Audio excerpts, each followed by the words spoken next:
Welcome to the Studio Chat podcast. My name is Barbara Thompson. Each week, I'll be bringing you a self-care expert or a message to help you to discover how to live your best life and understand your mind-body connection. Thanks for spending some time with me today. Now, let the Studio Chat begin. Welcome back to the Studio Chat podcast. My name is Barbara Thompson. I'm the host of this podcast. Today, I'd love to introduce Donna Piper. She is at the moment sitting in LA. She's a certified love coach and a certified Akashic healer with 20 years of experience in guiding her clients to heal unresolved trauma and create healthier relationships. Now, the reason why Donna and I have connected today too is part of what she does is she's a love coach for women who are 40 plus, and she helps women with dating, relationships, and healing. So selfishly, guys, I kind of thought, well, I'm single, I'm 42, I want to talk to Donna. So here she is. Hi, Donna. Hi, welcome. And thank you so much, Barbara, for having me. I'm so excited to have this chat. I love talking about all these things, dating and relationships, healing, and especially for anyone out there, but for women like my age, I'm going to be 52 at the end of the month, and all of my clients and everything in their 40s, 50s, 60s, I really think there needs to be more support and more of a light shine, that this is a really good time to date and be in a relationship or get a new relationship. What?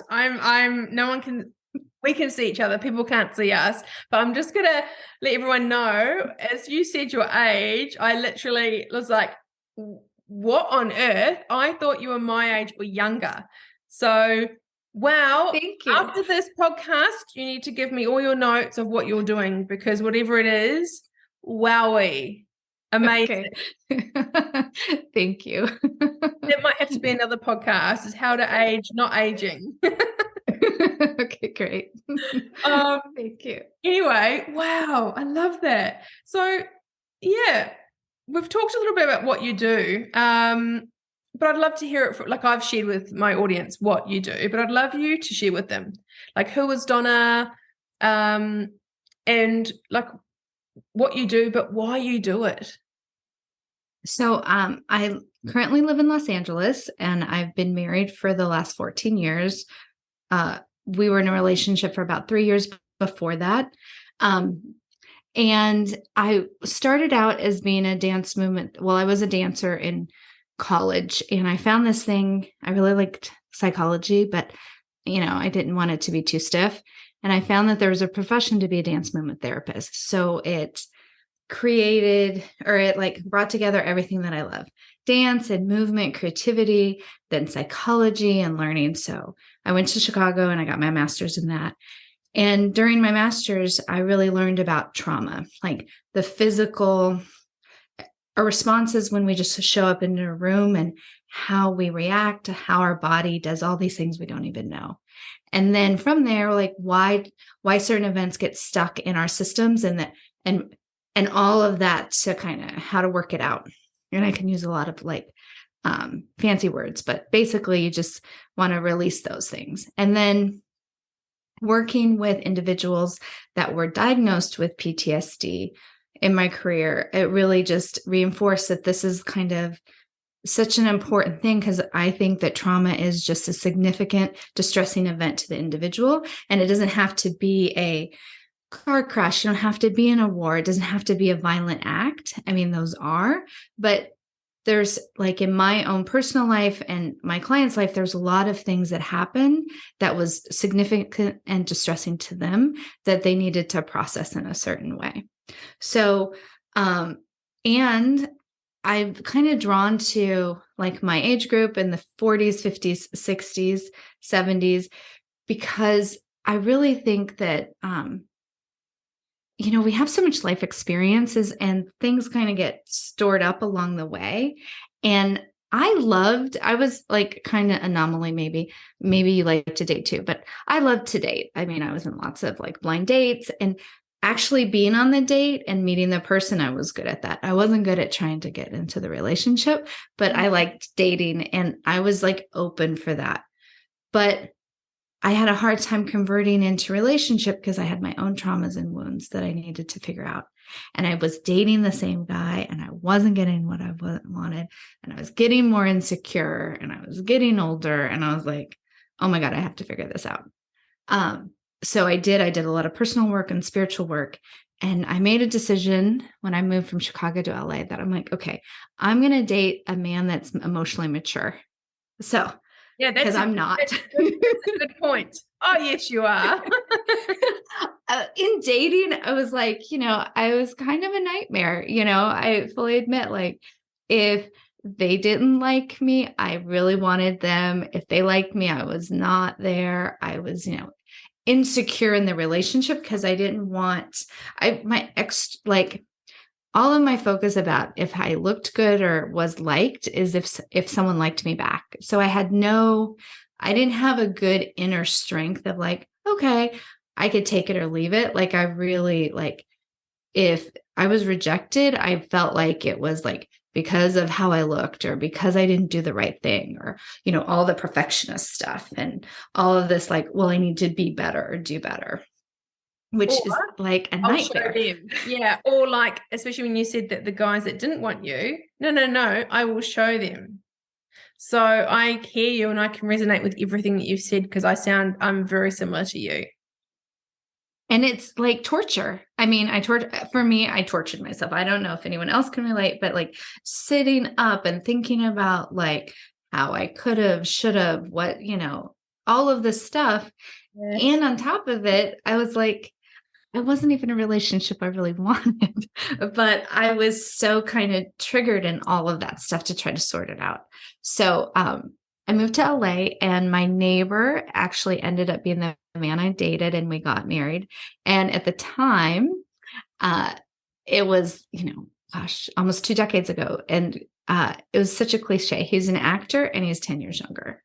And he actually was. So I was like, oh no, I come to Los Angeles. Like, how could I be such a cliche? But he has the one thing that I needed and I help my clients look at too.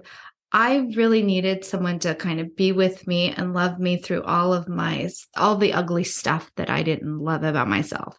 And I really talk about relationships and I had to shift my growth or my focus that relationships are about growth, not about happiness. He can't fulfill my needs. I have to, but in a relationship, you just naturally put that on people. Yeah. On the partner. It's just normal. But I needed that, whatever that base, that foundation that I can do whatever and I could be as ugly and he could see this ugly side of me and he would still be there.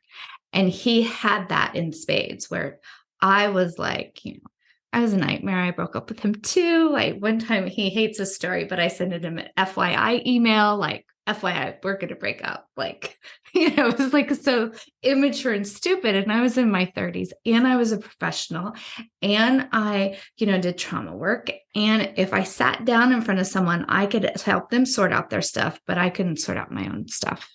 So, and then as I've evolved in what I do is I really do love talking about relationships. I think really relationships, I could talk about them all day. I loved doing the postmortem with girlfriends and the next day and talk about it. And because I think we're on this plane as humans to be in relationship and that's how we grow. Yeah. I'm sure you've noticed it, Barbara, and everything with the pandemic, like we're not beings that are meant to be isolated and alone. Connection is what it's about. But I didn't learn how to process my emotions. I didn't learn to not react to everything. I didn't learn to when, especially my significant other triggered stuff that I got from my parents, even though, they did the best they could, but we all don't, we all have stuff. Yeah. So I didn't learn how to deal with all that stuff personally. So that was my kind of mission in my own personal growth is to learn how to make that real and how to transition through all those difficult times because we really live in the transitions more than the endings. And so that's a very long-winded answer on what I do. So cut me off at any time. No, not at all. It's quite interesting because I think, thank you for sharing some of your personal stuff, because that's when we can really talk about things, and anyone listening can resonate and see themselves possibly in what you've shared. I know I can. But I think it's, one of the points I've got here is when you're single and going to like your strongest relationship, how do we do that? Like when we've recognized, we might have done a bit of work on ourselves and we're like, okay, shit, just put me in. Let's just chuck me in the ring. I'm putting my hat in the ring. Just use me as an example. But yeah, I'm like, yep, okay, I've been single. Whenever I don't feel like I'm there yet, but when I feel like I want to date or meet someone,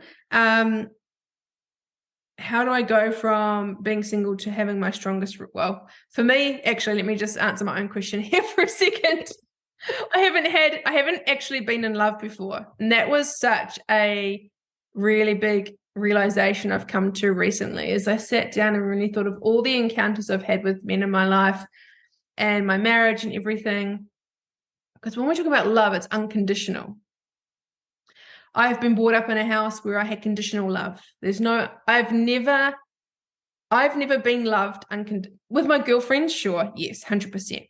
But with anyone else, romantically, I've never been loved unconditionally, but I've never loved anyone apart from my animals, but humans, never loved anyone unconditionally. So I sat back recently and was like, holy shit, I've never really been in love and no one's ever loved me.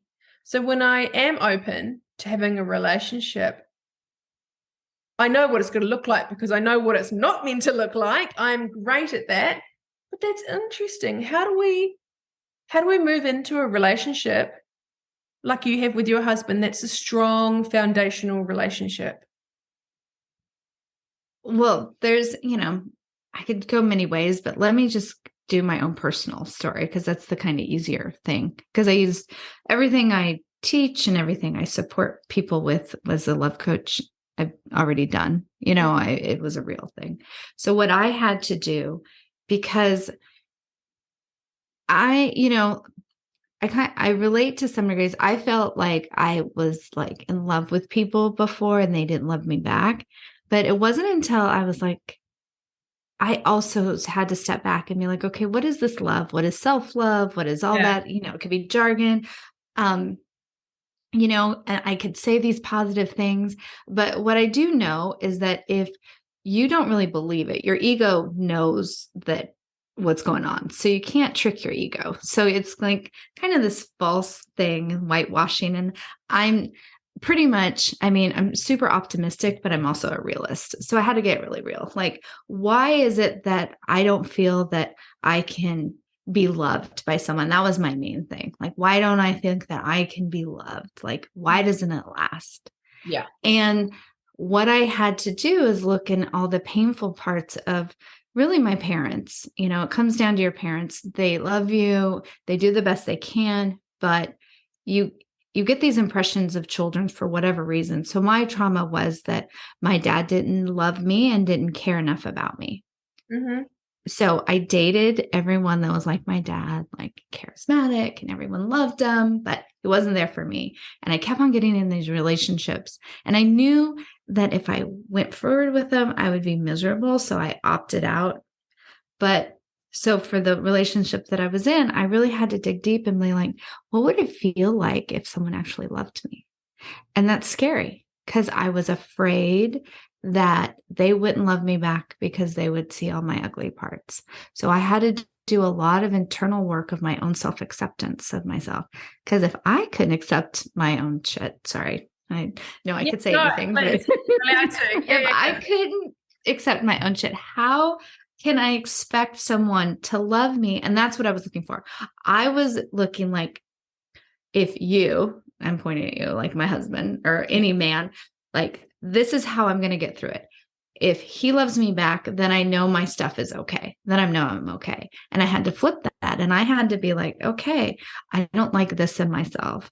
I feel ashamed of this and guilty. And when I was going through piece by piece, and I did it a lot through meditation, and I did it a lot through spiritual work to really kind of witness myself doing things. I had to do some processes to kind of see myself doing stuff. So I didn't feel so like locked in to it. Does that make sense? Like and then I had to like gradually like peek into those areas and be like, okay, I'm not really that bad. Okay, that's not really that bad. And as I became accepting of myself without condemnation and without blame, which are two huge things I always talk about, like you can't accept yourself, but go, oh, but, or like it's yes, but I like it, but not really. And same with, having full acceptance is really looking at stuff like trying to be neutral about whatever I was feeling about. Like it's not good or bad. It's just an experience that happened. And what are the emotions around that? And then start to teach myself how to really feel these emotions that I thought I couldn't handle. Pain, sadness, fear, anger.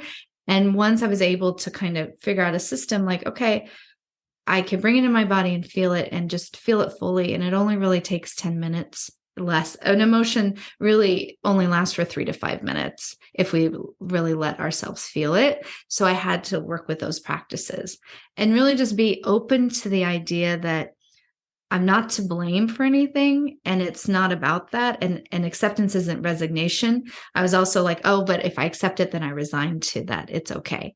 And it's not that. It's more like, okay, it happened. This is a part of me. Now what?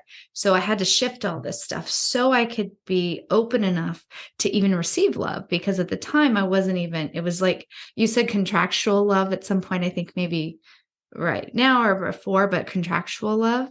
Mm.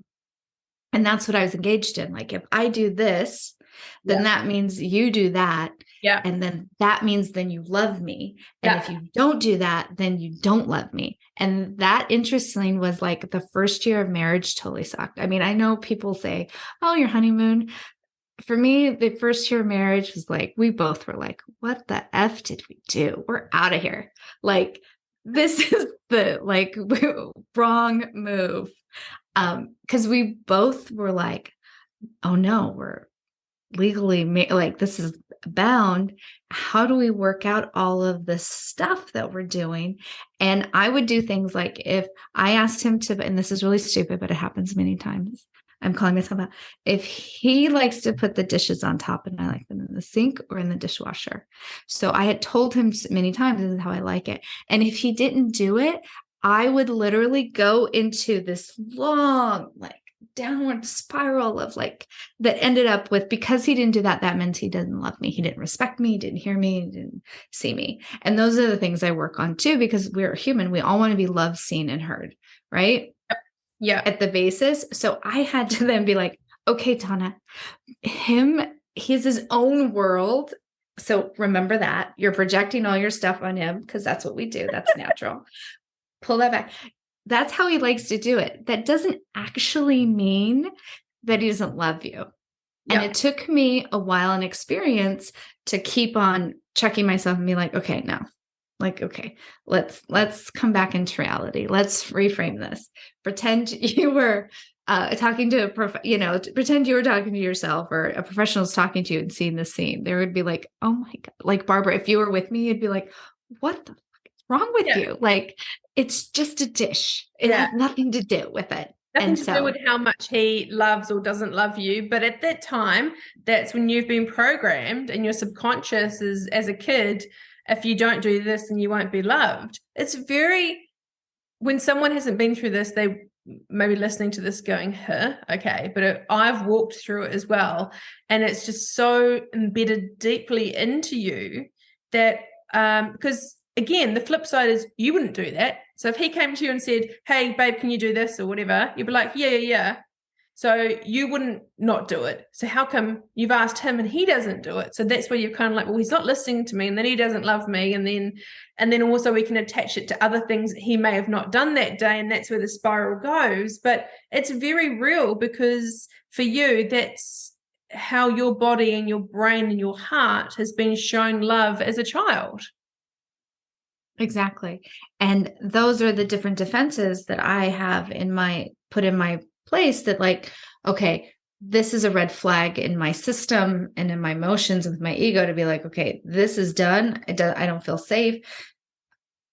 Here's all my defenses, is to like get mad, cry, and then end up like it's a divorce, right? Yep. Like, so I had to go back to that. Yeah. And amazing you, like go you, because a lot of people won't even want to entertain that. Again, it's ego-based, but also it's like it's doing the work. And it's never, once you open that sucker, once you open the jar or the container or whatever you want to call it, it doesn't end. So it's kind of like, that's why I know. I see some people in my studio, in my counseling clinic, that come for a few times and like, because it's easier. It's all hard, but it's easier sometimes to leave the jar closed and locked and keep doing what you know it's not right, but you're comfortable with that and you keep going. Oh, definitely.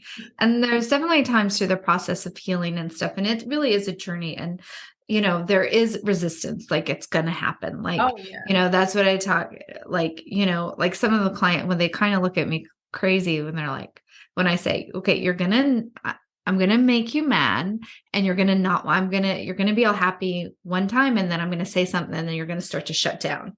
Like, that's okay. But just speak to it. Don't leave and don't run out. Just start speaking to it, because that's resistance, and tell me why you're so upset, and talk that, and to use your voice, especially as women. I mean, I think in my age and our age is just, there was a big push of, that's what I got caught up in, a lot of my friends, like, we want to be equal and we don't want to be taken advantage of, and it's a different relationship. But how can you be in a relationship that's good, like that's balanced, where you also don't have this, like, I had this story too, that there was like some rules, like how I needed to be treated.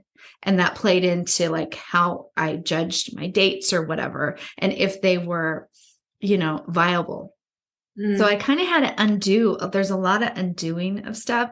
And really when I took my own responsibility and pointed the finger to me, I'm like, okay, this is my life and I'm in control of all of it.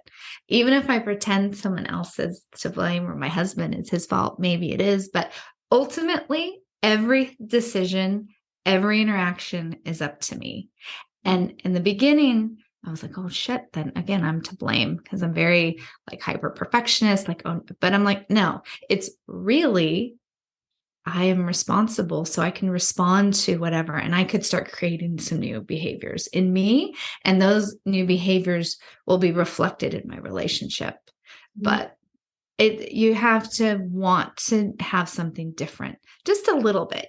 And you have to kind of be like, it is possible. Even in the darkest times, when you don't feel it's possible and you have life experiences that it hasn't been possible, honor that.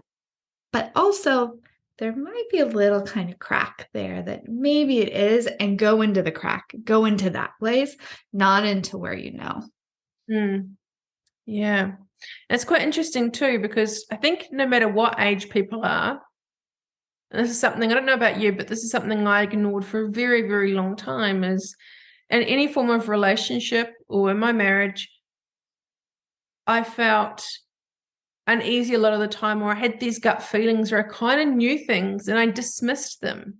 And I think it's really important for women that are in their 30s or 40s upwards, that have been in a long-term relationship and possibly coming out of one. The dating scene's changed and so much has changed, but what hasn't changed is the relationship with ourselves. And I'd love us just to talk about the feelings we get in our guts. We call that for a reason, intuition, gut feeling, I don't know, whatever people want to call it. But that's something without doing any of the work, people say any of the work, or me seeing my own therapist, or me working out my own patterns and behaviors of a relationship, even before all of that, take all that away. The one thing that I've always had and that I've never lost is that feeling that something's off, it's not right, and I ignored it every time.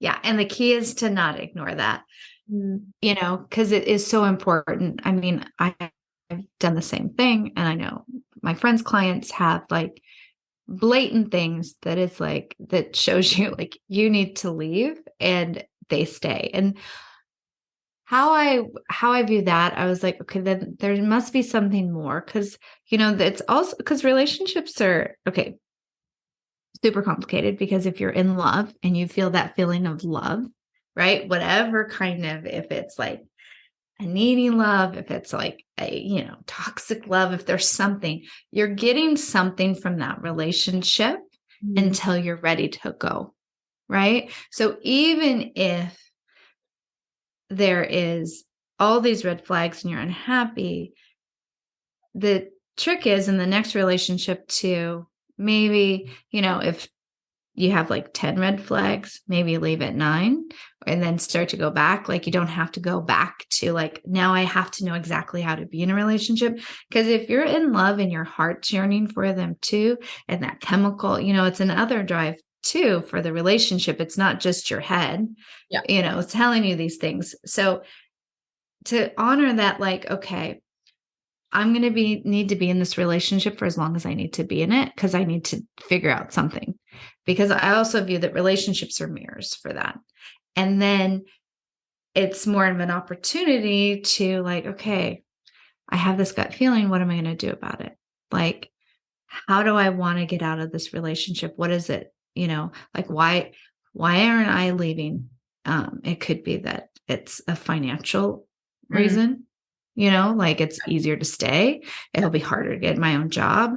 I may lose my certain friends. I may have children with this man. I may have like committed to something that I don't want to look bad because my parents are expecting it, or other people, or if I've said, you know what I mean? We give ourselves all of these real reasons of why we stay. But if the good thing is that you haven't lost your trust in yourself, because I also work with a lot of women that lose their trust in themselves because they don't know, because they haven't made quote unquote the right decision before. They're afraid that they're going to do it again.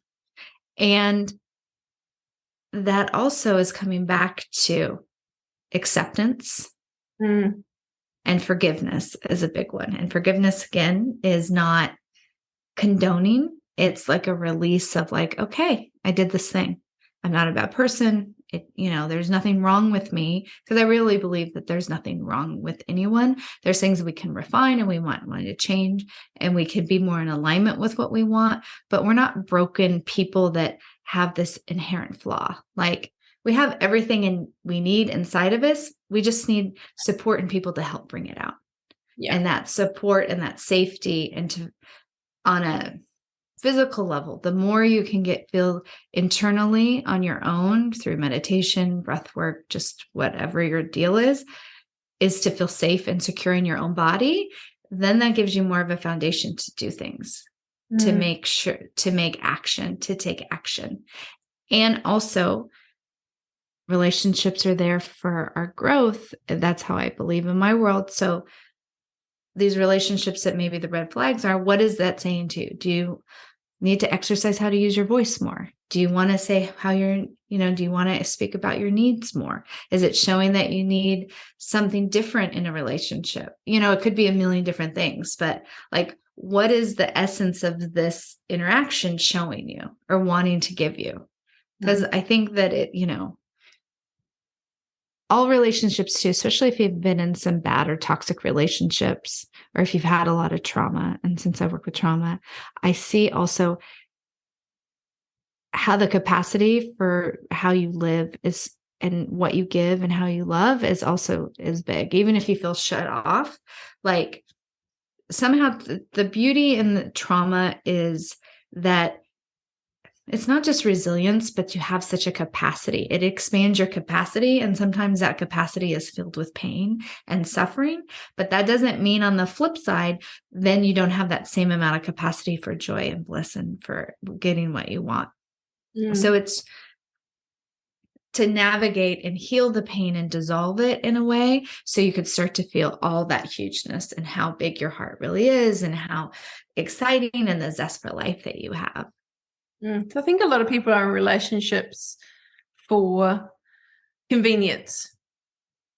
I think that can happen a lot, especially as we get older.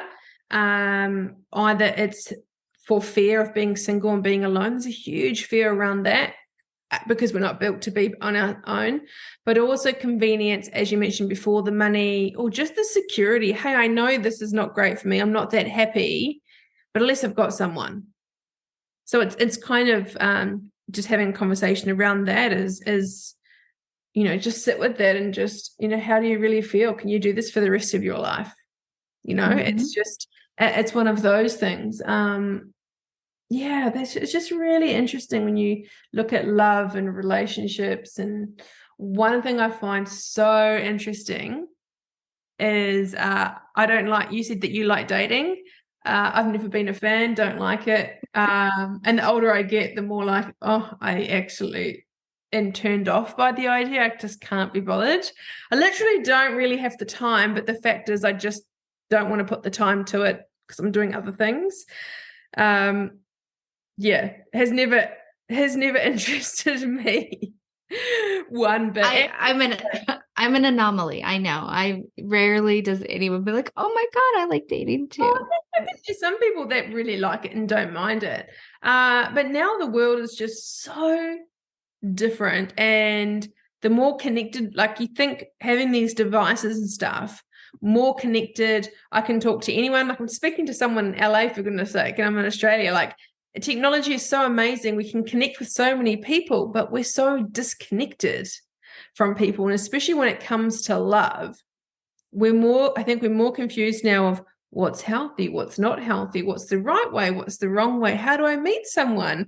And so I'd love to hear from your perspective, and you're in a different country too. So it'd be quite interesting to hear your view of, first of all, let's just talk about the dating 30s plus as a female. Like, what does that look like now? And if someone is single listening to this, have you got any advice?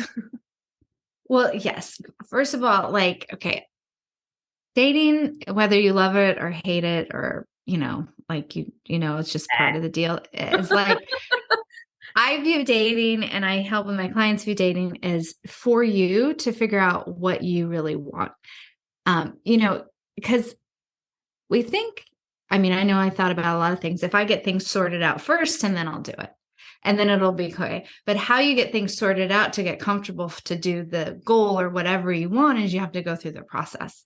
And so dating is different. It's starting to open up a little bit now. Like some of my clients are able to go out to places and flirt with people and kind of like get that going. Because, Los Angeles was much more on the lockdown part of it. So we've started to open up more. So, it's getting back so people are interacting closer.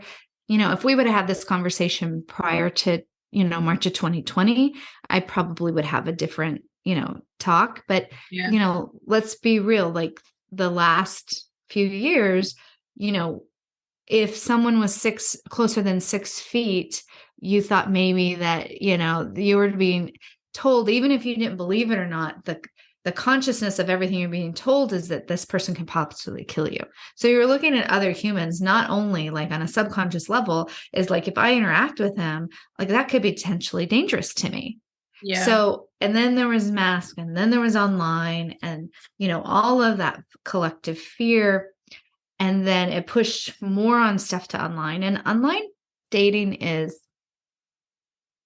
kind of one of those like necessary evils to some degree, because it's a way to connect people, but it's also something that it's harder, but you have to take with a grain of salt. It does help you like when you're in the right framework of doing it, is like, it does help you with like rejection, to not be, to go into dating detached.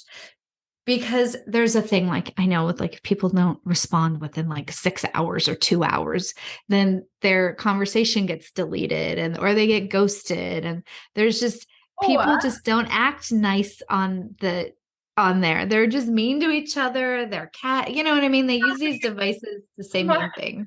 my experiences, especially with the younger ones, goodness me, like 10, 15 years younger than me, which, hey, you've got one. I wouldn't complain if I had a younger guy. Not at all. Just putting it out there. A lot of them, like, I went on online dating just really briefly, in and out, wasn't for me. One of the reasons was like these young guys, yeah, they were right. And they just would message me and go, oh, hey, look, what are you doing tonight? Can I come over? Like, and you barely say 2 words or, hey, let's hook up or whatever. And it's just like, wow, great to know that that's there if I ever wanted that. It's not, and sometimes I mourn that part of me. Sometimes I wish, oh my God, I wish I could be that person that could just hook up with a different guy every weekend and have loads of fun. Like, I mourn that because I wish I could be like that. And the couple of times I have dipped my toe in that, I've got real funny stories to share with my girlfriends that really love them. But it's one of those things I go, it's just not for Barbs. It's just not for me, because it ends in disaster every single time.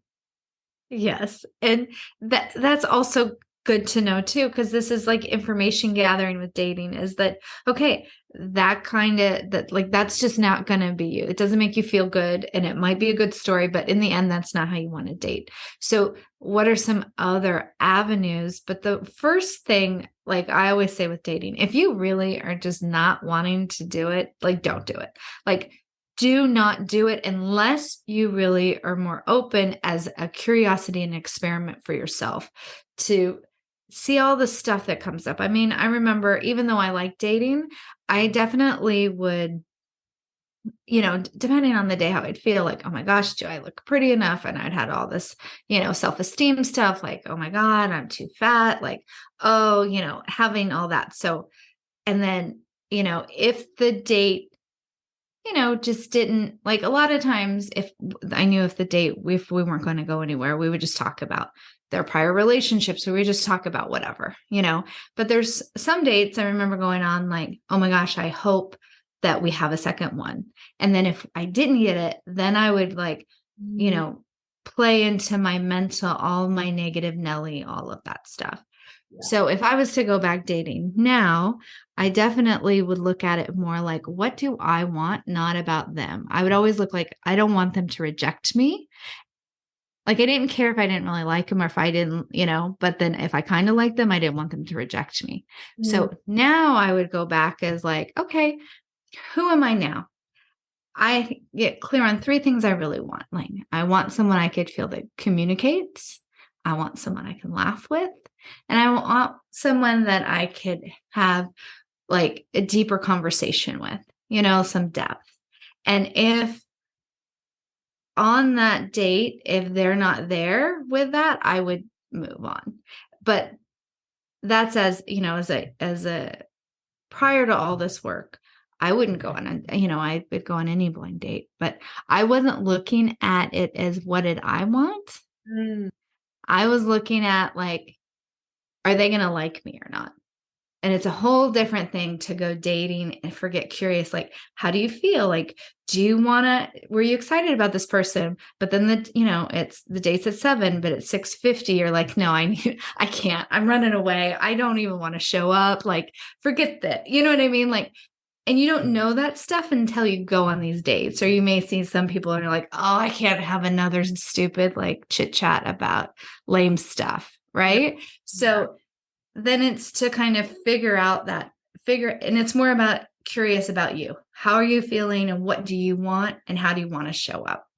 Yeah. But dating is way more difficult on the apps, because also there's the thing with the age range. Just obviously, like, if I was to go on a dating app too, I wouldn't probably put 10 years younger, just because, like, it just happened, that way. But if I but like, now you select parameters, You know what I mean? And you have to do, I'd have the worst profile. I hate talking about myself typing it. Like I wouldn't know what to say. I'm like, I'm a 58-year-old woman. Like, what do you want me? What do you want to know? Let's talk. I'm much better in conversation. Yeah, same. Yeah, it's just the whole thought just hits me.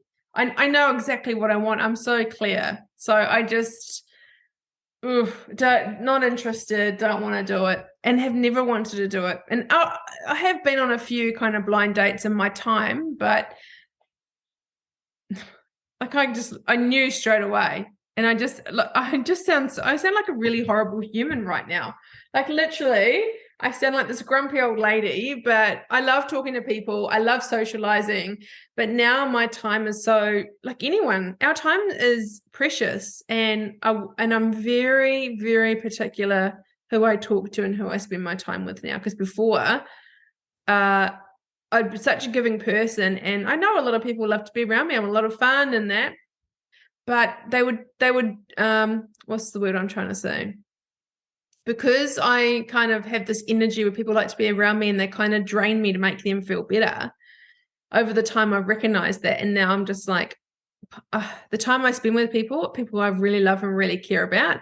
Otherwise, I have no time for you. And it sounds really rude, but I've done that to protect myself but build the life that I want. I'm don't people please anymore, and I used to be really big at that, and now I'm consciously doing what I want to do, and that's kind of it. Where I think one day when I fall in love, good luck, buddy. Like it's oh, like the more this goes on, the stronger and more. I've always been a strong woman, but I tell you what, the fire in me and how strong I am and what I want is so clear. I think, do they build a man like that anymore? Because I really don't know if there is someone out there for me that is there. I think that there is, and that you're so clear. When you're ready, it'll come. But it's getting yourself to be ready to be open to see it, because that's also part why I think dating is crucial, is because like right now you're not ready. So if the right guy dropped in your lap and he had all those things, you're not ready, you wouldn't see it because that's not where you're at, right? The right guy came along. I don't know about because you just said a funny story is you got to be open to it. And you got to see it. And I want to share this with any other female because we can be our own worst critics sometimes, right? And I see a lot of myself in you. Like some of the things you're explaining about yourself is exactly how I've felt about myself over the years.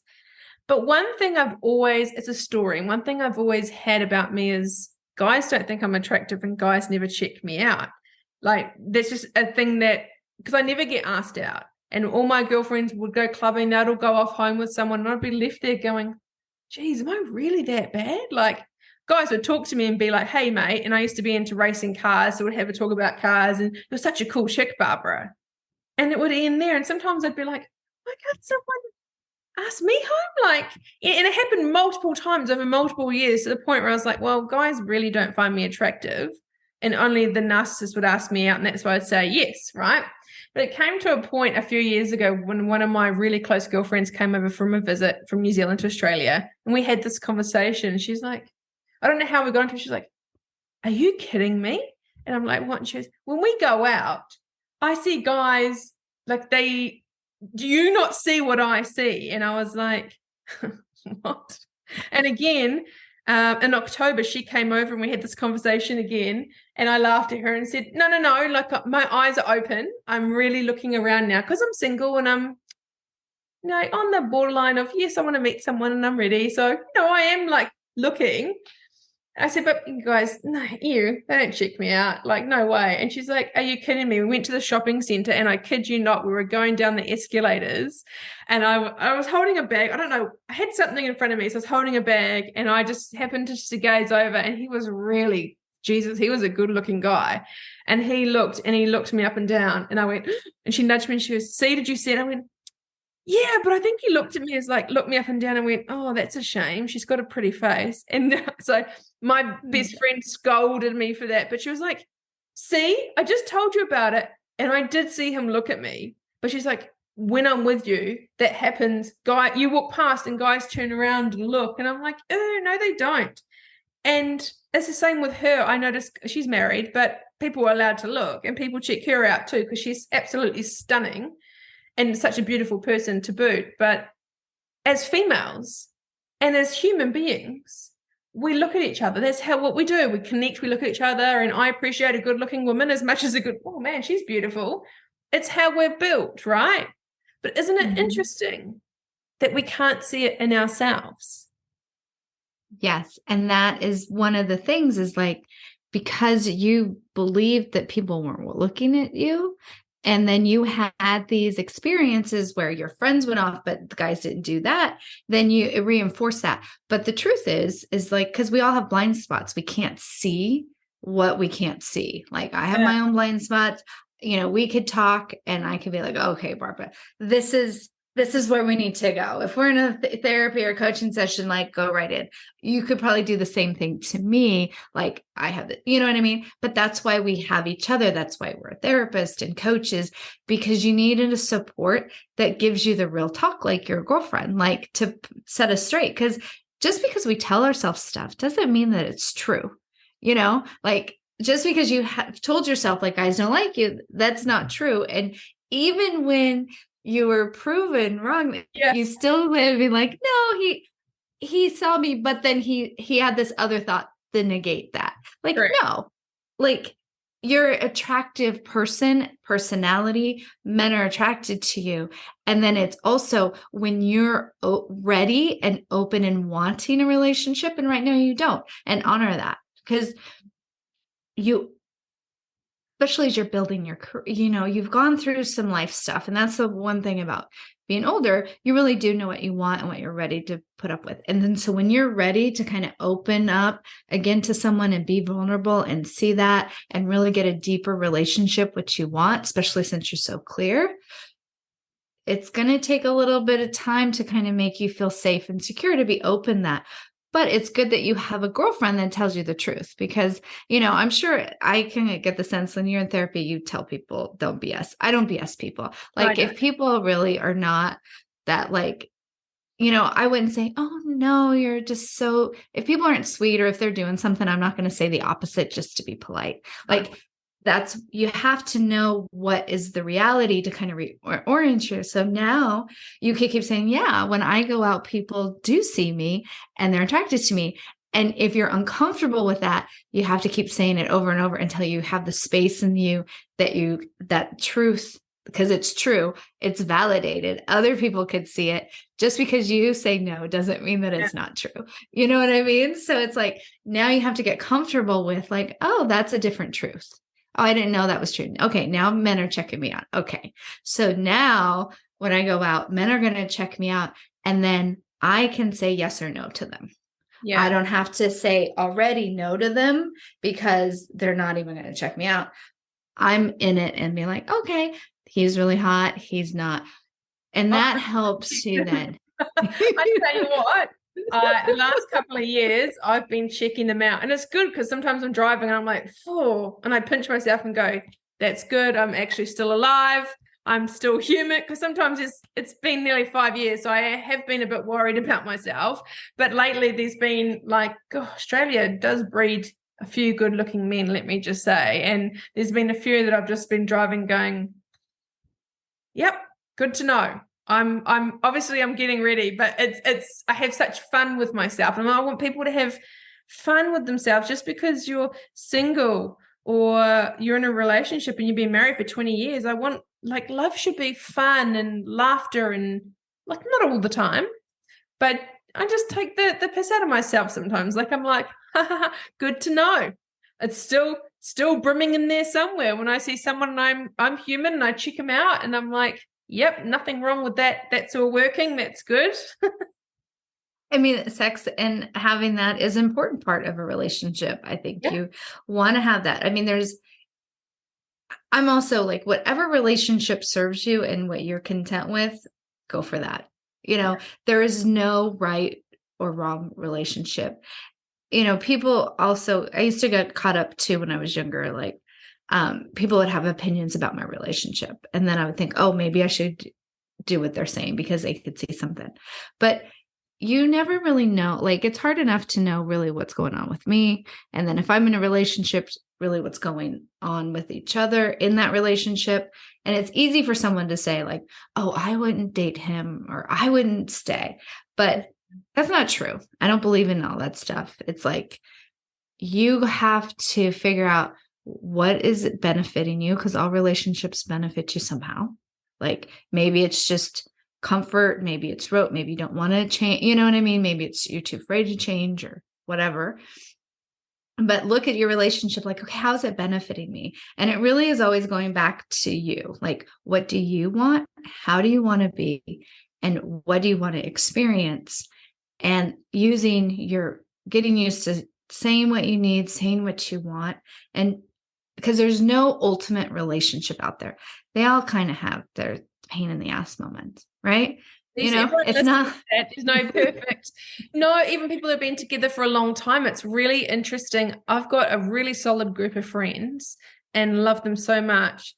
Again, I'm the odd one out here.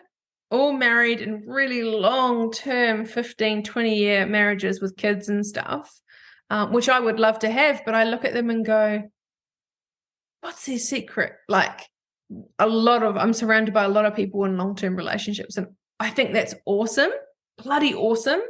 But I know there's ups and downs and it's work, but it's so interesting that people, like longest relationship I had was 8 years. So I'm kind of thinking, man, what does it feel like to be with someone for a really long time? And they're still so in love. You see it in their eyes. Like, yeah, they piss each other off, but they stick it through the hard times. But when they're together, they look at each other, and I'm watching again on the outside, I'm like, oh my God, there it is. It's the love. It is. And it is that way because relationships can be such a pain in the butt, and they can be super difficult and trying. It's optimal to have love there to make it worth it, right? To make worth all the fighting and all the ups and downs and everything. And, relationships are it's a living thing. So it's not like you have a relationship, you attain something and then it's smooth sailing. No, There's always more stuff. We change every day. The relationship changes every day. And it really is giving back to it because, if you're not in love or you don't think it's worth it, then, you're going to not give everything you need to make it work. Right. So, I mean, that's definitely a part of it. And then part of it is just really to kind of have realistic expectations that it's not perfect. No one has a perfect marriage. There's no such thing. You're going to have hard times. It's going to be ups and downs. You're going to have these. So set your expectations with that dating, everything, that this other person isn't going to meet all your needs all the time. It's just not going to happen. So you have to figure out how to meet your needs all the time for you, and then bring that to the relationship and figure out what that is with you guys. But I do love that you have good friends that tell you, like, no, Barbara, you're not getting checked out. But one in particular really made it clear and said, actually, her husband was talking about it. Like years, I haven't been home for like 6 years, but prior to that, apparently, like her husband always is like, oh yeah, Barbara, always gets guys looking or guys' attention. And it came from him, and then it got said to her. And then when she was, because I've known her for like over 20, 25 years. And then when she was around me, way before she even said anything to me, she watched it and was like, shit, yeah, wow. And then she actually voiced it and said to me, wow, do you realize that when we've been out at the mall today, there's been a lot of people checking you out. And I'm like, what planet are you on? I'm walking right beside you. With my job, I'm a people watcher. I always love, to the point where sometimes people go, when I was very young, people used to be like, Barbara, stop staring. That's how good I was at people watching. I used to embarrass my friends because I used to stare, and I said, I don't care, I'm just watching. But anyway, who knew I would have been a counselor? But I used to stare at people. But I never, I'm very aware. I'm very open. my eyes are more open than they've ever been, but I still don't see it. Like, I couldn't believe that time. And only October again, she came and we are talking, and she's always like, shut up. You're just, oh my God, Barbara. And it was something along the kind of conversations as two girlfriends have, real playful with each other, and just, oh, shut up. You've got no idea. You get checked out all the time. I was like, oh, shut up. And then literally I saw that guy and I went, nah, that's like, it literally, I was just like, oh, that's not funny. No way did that happen. But, it's interesting. I just don't understand. How can I physically not see it? I'm there. I'm present. Because you don't, like, we see what we're programmed to see, and we see what we want to see ultimately, like with all vision of things. Like, you can look in the mirror one day and you could think, oh my God, I look pretty good. You could, the next day, same makeup, same thing, but oh my God, I look awful, and then you could take the 10 mag mirror out and be like, okay, I'm proving to myself how awful I look because look at my skin in this 10, we just focus on whatever is in our system that aligns with our belief at the time with us. And you can, the cool thing about being human is that those things can change, right? We can change our view. We could change our belief system. We can always change that stuff. And it's just good friends, experiences to be different because that's also going back to the dating is why I say if you're not into dating and you think you're going to have the same experience, don't go, because you will. Just like you didn't see anyone look at you when you go on a date. If you're not ready, it doesn't matter if he's like, oh my God, I love you. Be like, oh my God, that you can believe this guy, this BS line he told me, because that cannot possibly be. So it's like getting yourself used to now, Barbara, like if you want a relationship back there, you have a list. Now, kind of guys check you out. And now it's like, okay, what are some of those things that rubs up against you internally? Like, is there heartbreak? Is there disappointment? Is there mistrust? Is there betrayal? Then you got to just be like, okay, so what if I get my heart broken again? What does that mean? So, you could go into therapy, you can have a coach, you can do all these things. But if you're not doing any of that, like, just entertain, get curious, like, okay, if I get my heart broken again, or if the same things happen again, I didn't die the last time. Will I die this time? And what will that mean for me? Is it easier and better for me to not date? Or might be, okay, am I ready maybe to see what the experience is? So you kind of have to talk yourself through all this stuff to start to give yourself a different perspective of a different experience. Because maybe you have like some crappy dates. Maybe you'll have someone that's really a jerk again or whatever happened. But maybe that list that you have will be all checked off and you'll have the relationship that you've always wanted and like secretly desired.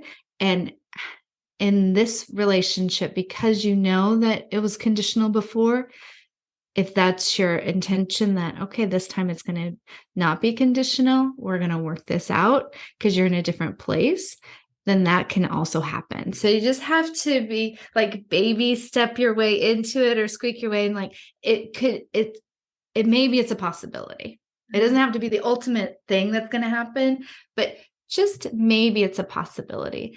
And that, I think, is why I love also the clients and everything I work with, because a lot of my clients have not been married before and they've been in relationships that, they're like, I don't want to be in a relationship because I'm going to pick the same guy and it's not going to work out and it's a waste of my time. Yep. And I don't want to go through that anymore. And as they start to, we do a lot of healing work. So there is a lot of deeper work that I do. So to deal with the heartache, to clear out that, so there's space to deal with if anyone is still kind of roaming around in your system, like the one that got away or unrequited love, or, if there's any of that. So we work on that. We work on all these wounds and traumas that we have and start to heal them. Not so much because like you're healed and things like that, but really giving yourself the tool to how to repair your own wounds and traumas. So then you have space for something new to come in that you really want. So if you look at those little nesting dolls, So say at the very beginning, in the very inside, you want a loving relationship where you know you deserve it and you're a wonderful person and you want that experience and you want that family, or you just want someone to be with. But then life has happened. So we have all these other protectors around it. So we just have to start opening, say it's 9 layers deep. Start with the first one, then the next one. So you could start to have that potential experience, just like what your girlfriend did with cracking open. Even if you don't believe it, even if you don't think any other man ever is going to look at you, out. Cool. But you had that one experience is like just the seed that it is true. So you can't say it never happens because you've had that experience. So it's like, okay, so if it happens once, maybe it'll happen again. And then that is what kind of that little glimpse of light that opens up. And then you can, if you choose to not work on or release some of the heartache and baggage and protection around your heart again when you're ready. Mm. So you don't believe that with dating, it's a numbers game? Because some people say it that the more you get out there, the more you meet people. I think it was from, it wasn't from Matthew Hussey, but it might have been something like that. He would have said that, like, obviously, you've got to get out there and meet people, but also I think it's more for people that don't know what they want. The more you date, the more you know what you want or don't want. So yeah, I think that was more along the lines of, the more people you meet, the more chances you have. And for me, more so because I've really turned into more, because, our world, everything is really about us if we come down to it. Like whether you're a people pleaser or narcissistic or whatever, like really like, we're in the world having these things. So the more you own that it's about you in a way that, most people don't want to say it's about me because it's like, oh my God, it's conceited or it's too much, or, that means I'm not loving or I'm selfish. But really, all those things, it doesn't have to mean it that. It's more about you. So when I view dating and my clients and stuff we work on is like, it's about you. So be curious about who you are and all your behaviors and all your beliefs and how that, because both people come to the table. Both people are there. It's not just like, you're in a vacuum and the other person comes up and there's no interaction. What you bring to the date, what you bring to the relationship is mirrored also the other way. So both things are there. So how do you want to be on a date? Do you want to be excited and fun and open? Do you want to be, and then, or are you like, oh my gosh, guy, prove to me that you're worth my time? Maybe those are two other things like, oh, hi, I'm here. I'm excited to see like if this is going to work out. I want to know about you like internally. Or are you like, oh my God, I can't believe I'm here. This guy really needs to make miracles happen for me to stay. It's a different energy and you're going to get back reflected what you kind of put out there. Yeah. So, yeah, but I think too for dating, as we wrap up this podcast here, like as a final note, I think you've said it really well. Dating needs to be about you, because if it's not about you, you won't be fulfilled. You won't find the right person that's right for you. But also, yeah, once you're fulfilled, then you're going to replicate, like you said, you're going to replicate that and draw that into you. So it's going to be likes attract likes. So you're going to project or reflect someone that's similar to you but different. So I think if we boil it down, relationships, dating, love, it starts with you. It has to all be about you. Be selfish. What are your needs? What are your wants? What are your likes? What are your dislikes? Dream big. And yeah, that's one thing I've never been clear, because before, if anyone's listening to this and they are single and they're dating, it's really common to be like, I actually don't know what I want.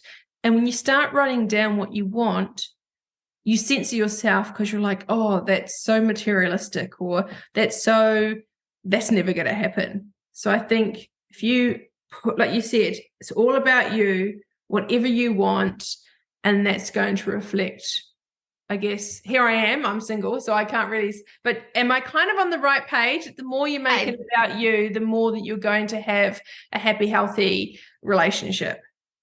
Exactly. Because then you're going to be fulfilled. If you set up the date and everything about them, then you're going to be Then if it's always about them and you don't get your needs met, then that's not going to make you happy. So it needs to be your 100% on all those things. It's all about you. And then get really curious about what you really want. Because, we're inundated with so many different things, what we should want and what we could want, but make it about you. And that's what's empowering. And that is where you really get to use your intuition, go with your gut, learn to trust yourself again, be excited and joyful. Like, yeah, I'm on this date, or I'm on this dating journey, I'm on this relationship, and I get to be in all of it, the good, the bad, and the ugly. And I get to respond, and I get to make it what I want. And I get to choose all of it and not just pick and choose. So look at that as a tie-in for all we put a big red bow on this podcast, haven't we? That was wrapped up really nicely. Look at us. How good are awesome. Amazing. And look, even just more juiciness for those Australian men to go look at you like, oh, bad. She has it all together. She wraps it up in a bow. Like, look at her. Oh, I feel sorry for the poor bugger, because I tell you what, like, I'm a firecracker, and I'm way more than I ever used to be. So I think he's got to have space for so much energy. He's got to be, I'm laughing because it's so funny, but it's so true. He needs to have so much storage to be able to take all my energy, all my love, because I have so much, and be a really strong man, because he's going to have to take a lot on. Like, good luck, mate. And one day we'll do a podcast with him. Poor guy, he doesn't even exist yet, but I'm already like putting him forward. We'll do a podcast together, and we can be like, do you remember the time we did this and this podcast and blah, blah, blah? And then I can show my listeners, what happened. Exactly. I love that. The transformation, all the process. Because you do have so much love, and and energy. So why wouldn't there be a man that can just absorb that, take that in, and then reflect it back to you? It's definitely there for you. Definitely. I will definitely give you a call. Like, you better. But actually, yeah, I'm actually sitting here, and you might have seen me looking over to my right, because there's a couple of tradesmen on a roof, on my neighbor's roof. So I tell you what, I'm very healthy, and I have blood pumping. That's never been a problem. I've always had a good perv, and I just got snapped doing it. Anyway, here I am. But yeah, anyway, thank you for joining me. Now, before we go, I'd love people to know, Donna, where they, if anyone is in a relationship or they're single and they would like to, reach out to you and talk to you about working with you, what's the best way of people contacting you? The best way is usually through Instagram. I'm on that a lot. So my handle is Donna Piper with an _ MA. And that all that means is I have a master's degree, and that was the only thing left. Donna Piper. That's amazing. You have a master's. Don't talk that down. That's amazing, Donna. Thank you. Yes, in my therapy life. And then I do have a group. Because community is something I really want to build more. I think it's really important. So I just started a Facebook group in Facebook groups. It's called Dating Over 40, for women that are 40 plus. So everyone can talk about their shared experiences, because it's also nicer going through that, especially with sometimes, you talked about apps and all that stuff. Like, if you feel like you're the only one not getting responses and it's not working out, then that really sucks. But if there is other women talking about their experiences too, then it makes okay, it's not just me, it's just kind of the culture of it. And how can I have a support group so I can reach out to community that are going through the same thing as I am. And I think that's really important, because there's lots of different support groups if you're mom and different things, but dating and single and being in midlife isn't something that's so common out there. No. So I think it's important that we start those groups. Yeah, I think to give each other support. I'll put the link in the show notes as well, so people can, and I'll join the group. And I'll join And then you could tell me, and I could say, no, Barbara, men are looking at you. I think you need to go out. Who's your girlfriend? I'm going to message her, go, okay, make sure Barbara knows these men are looking at her. Stop. You're making me blush. And at the same time, I feel like I'm being actually stared at right now, but they're not my type, so it's okay. I've just had a look over and not my cup of tea. But anyway, see, right now we're on a podcast and you're getting flirted with outside the window. No. And you're not even in public. So like, okay, we have two stories for you. I don't want people to get the idea. It's a wrong idea. It's just some dudes doing some work. I was steering first, then they're steering back. And no. So, no. It'd be to anyone. It's fun and flirty. Yes, it could happen to anyone, but it also happened to you. I wish I never said anything now. That's the problem when I do these bloody podcasts is I'm too honest and I open my heart up, and then now I'm going to have more than one person remind me of what's happening. So of how beautiful you are and how attractive you are to the opposite sex. Yeah, I mean, if everything I have to remind you of that's not such an awful one. I just laugh. How did I get here? But honestly, thank you so much for joining me today. It's really helpful to talk about being single in like that. We definitely need to have another chat because we can do a whole podcast about being single in our 40s. Single in my 40s. That can be a whole nother podcast. But I think it was important today just to do kind of whatever flowed, whatever came up for us about dating, relationships. We spoke about being in long-term relationships and how to date. And yeah, we spoke about a lot of things today. So I think it's a really good insight into love. Why did I say love? Love. I like it. Love. I love it. And thank you so much for your time and having me on your podcast. I really appreciated all the conversation and the openness. So yeah, I love it. And we'll be talking again. I know, Donna, for sure. We're going to talk a lot, and big love to over in LA. It's just, yeah, as I said to you, I have this love for the States and love, wish I could just be there with you right now. So, yeah, it was nice talking to you, and I will talk to you again soon. Okay, great. Thank you so much. Bye. Bye. Thank you so much for listening. I hope you enjoyed today's episode and it has inspired you on your self-care journey. Please feel free to share this with a friend and subscribe over on Apple Podcast. I really love hearing your feedback. So guys, please feel free to write a review on Apple and let me know which part of this episode resonated with you the most. To fall in love with yourself is the first secret to happiness. To find out a bit more about Self-Care Studio or the Studio Chat podcast, head over to my Instagram page, self_care_studio, or on my website, selfcarebybarbaraThompson.com.au. Really look forward to seeing you on the next episode. Look after you. And I'll catch you soon. Bye.